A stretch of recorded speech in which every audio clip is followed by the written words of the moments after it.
بسم اللہ الرحمن الرحیم۔ السلام علیکم۔ رسول اللہ صلی اللہ علیہ وسلم کے بہت سے معجزات ہیں جن کی تعداد 1000 سے زیادہ ہے۔ ان معجزات میں سے کچھ رونما ہو کر ختم ہو چکے ہیں اور کچھ جب تک اللہ چاہے گا باقی رہیں گے۔ ان میں سے ایک آپ صلی اللہ علیہ وسلم کا سب سے بڑا معجزہ ہے اور وہ نبی صلی اللہ علیہ وسلم کی نبوت پر سب سے بڑی دلیل بھی ہے، اور وہ قرآن کریم ہے۔ اس کی آیات ہمیشہ باقی رہیں گی۔ ان میں سے کسی قسم کی کوئی تبدیلی واقع نہیں ہوگی۔ قرآن کریم اس اعتبار سے بھی معجزہ ہے کہ اس میں دیے جانے والے احکامات محکم ہیں۔ پوری بشریت مل کر بھی ایسے قوانین نہیں بنا سکتی۔ اسراء اور معراج کا معجزہ۔ نمبر 1، قرآن کریم نے اسراء کا ذکر بالکل صراحت کے ساتھ کیا ہے، جبکہ معراج کے بارے میں اشارہ ہی کیا ہے، لیکن بہت سی احادیث میں معراج کا تفصیلی ذکر موجود ہے۔ نمبر 2، چاند 2 ٹکڑے ہونے کا معجزہ۔ قرآن کریم میں اس کا ذکر موجود ہے اور احادیث مبارک میں متواتر حد تک ان معجزے کا ذکر ملتا ہے، جیسے کہ ابن کثیر رحمۃ اللہ علیہ نے ذکر کیا ہے۔ نمبر 3، نبی صلی اللہ علیہ وسلم کے سامنے پڑے ہوئے تھوڑے سے کھانے میں اتنا اضافہ ہو جانا کہ پورا لشکر ہی اس سے سیر ہو جائے اور پھر بھی کھانا بچ جائے۔ یہ واقعہ صحیح بخاری اور مسلم سمیت دیگر کتب حدیث میں بھی موجود ہے۔ نمبر 4، آپ صلی اللہ علیہ وسلم کی انگلیوں سے پانی بہنا اور تھوڑا سا پانی اتنا زیادہ ہو جائے کہ پورا لشکر اس سے پانی پی کر سیر ہو جائے اور وضو بھی بنائے۔ اس بارے میں بھی احادیث مبارکہ بخاری و مسلم میں موجود ہے۔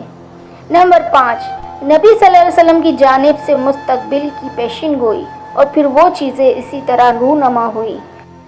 آج بھی ہم کچھ باتیں اسی طرح ہوتی دیکھ رہے ہیں جیسے نبی صلی اللہ علیہ وسلم نے بتلائیں۔ نمبر 6، جب نبی صلی اللہ علیہ وسلم نے منبر بنوایا اور کھجور کے تنے کو چھوڑ دیا تو وہ آپ کے فراق میں رونے لگا۔ اس بارے میں حدیث صحیح بخاری میں ہے۔ آپ صلی اللہ علیہ وسلم کے متعلق گوہ کی گواہی دینے کا واقعہ اور اس کی تحقیق۔ تعریف اس اللہ کے لیے جس نے تجھے اس دین کی ہدایت دی جو بلند ہوتا ہے اور اس پر کوئی غالب نہیں آ سکتا، اور نماز کو بغیر قرآن کے قبول نہیں کرتا۔ پھر نبی صلی اللہ علیہ وسلم نے اسے سورہ فاتحہ اور سورہ اخلاص سکھا دی تو وہ کہنے لگا، ایسا کلام میں نے کبھی سادہ نثر میں سنا اور نہ نظم میں، جو اس سے اچھا ہو۔ تو نبی صلی اللہ علیہ وسلم نے فرمایا، یہ کلام رب العالمین کا ہے، یہ شعر نہیں ہے۔ اور جب تو نے قل اللہ احد کو 1 دفعہ پڑھا تو گویا کہ تو نے 1/3 قرآن پڑھ لیا، اور جب تو نے سورہ اخلاص 2 دفعہ پڑھ لیا تو گویا کہ 2/3 قرآن پڑھ لیا، اور جب تو نے قل اللہ احد 3 دفعہ پڑھ لی تو گویا کہ تو نے تمام قرآن مجید پڑھ لیا۔ عربی کہنے لگا، ہمارا معبود بہت اچھا ہے، وہ تھوڑی چیز بھی قبول کرتا ہے اور زیادہ چیز عنایت فرماتا ہے۔ پھر آپ صلی اللہ علیہ وسلم نے فرمایا، عربی کو کچھ دے دو، تو انہوں نے اتنا دیا کہ طاقت سے زیادہ لاد دیا۔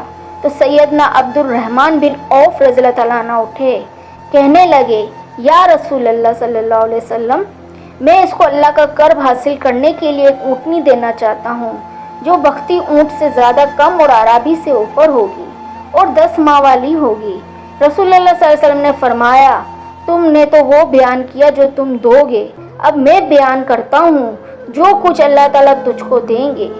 انہوں نے کہا، فرمائیے۔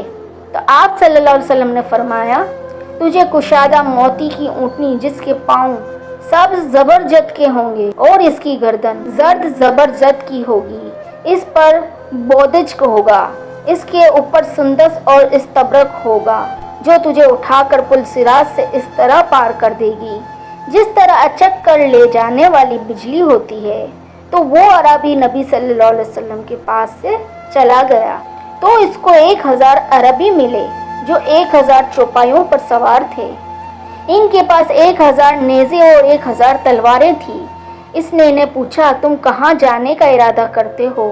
انہوں نے کہا، ہم اس جھوٹ کہنے والے سے جنگ کریں گے جو نبوت کا دعویٰ کرتا ہے۔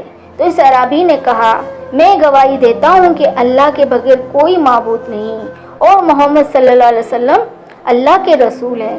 انہوں نے کہا، تو بھی بے دین ہو گیا ہے۔ تو وہ کہنے لگا، میں بے دین نہیں ہوا۔ پھر اس نے انہیں اپنا تمام واقعہ سنایا تو سب نے کہا اللہ تعالیٰ کے بغیر کوئی معبود نہیں اور محمد صلی اللہ علیہ وسلم اللہ کے رسول ہیں۔